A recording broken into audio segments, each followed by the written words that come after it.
महाराष्ट्रामधली ही माणसं नेहमी दुय्यम दुय्यम दर्जाची वागणूक, जे आता आम्हाला मागास म्हणून आरक्षण द्या म्हणतायत, आम्हाला ओबीसी मधलं आरक्षण द्या म्हणतायत, त्या माणसांना माझे हात जोडून कळकळीची विनंती आहे, राजा हो, महाराष्ट्र अख्खा तुम्ही ओरबाडून खाल्लाय, वर्षानुवर्ष खाल्लाय. आम्ही तुमच्या वाट्याचं काय खाल्लंय? 1994 ला मंडल आयोग लागू झाला, हम्म. 1994 पासून ओबीसी आरक्षण लागू झालं, आणि तुम्ही म्हणताय आमच्या वाट्याचं खाल्लंय, आमच्या वाट्याचं खाल्लंय.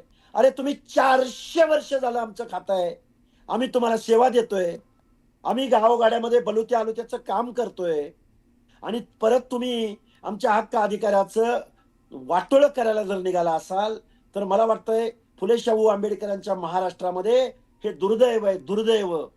कसं व्यक्त व्हावं, कुणाला सांगावं? शरद पवार पुढे या, देवेंद्र फडणवीस पुढे या. अहो तुमच्या आमदार खासदारांनी, अजितदादा पवार हम्म. कारखानदाराचे नेते, तुम्हाला बारामती धनगरांनी मतं दिली का नाही? माळ्यांनी मतं दिली का नाही? गावगाड्यातल्या बलुत्यांनी आलुत्यांनी मतं दिली का नाही? तुमच्या बजरंग सोनवण्यानी, प्रकाश सोळंकीनी, त्या विजय पंडितांनी, अरे तुम्हाला आम्ही मतं दिली का नाही? तुम्ही सांगा महाराष्ट्राला, आमचं काय चुकलं सांगा.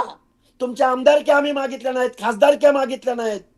आम्हाला कुठंतरी गावगाड्यामध्ये एखादा सरपंच, एखादा पंचायती मेंबर होत होता, त्याला तुम्ही, ते तुम्हाला पाहिजे. अरे एससीबीसीचं 10% आरक्षण तुम्हाला दिलं, ईडब्ल्यूएस मधला 8.61% 10%पैकी तुम्हीच कव्हर केलेलं आहे.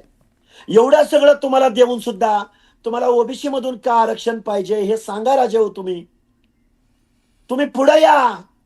तुम्हाला जनता माफ करणार नाही, तुम्हाला ओबीसी माफ करणार नाही.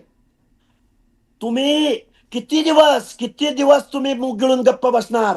काल जेवढे जरांगे पाटलांच्या आंदोलनाला पाठिंबा द्यायला ही माणसं गेली, त्या सगळ्या लोकांना आपल्या मीडियानं प्रश्न विचारला की ओबीसी मधून आरक्षण जे जरांगे मागतायत, मग ओबीसी मधून आरक्षण मागण्याला तुमचा पाठिंबा आहे का? तर एकाही आमदार खासदाराला याचं उत्तर देता आलं नाही.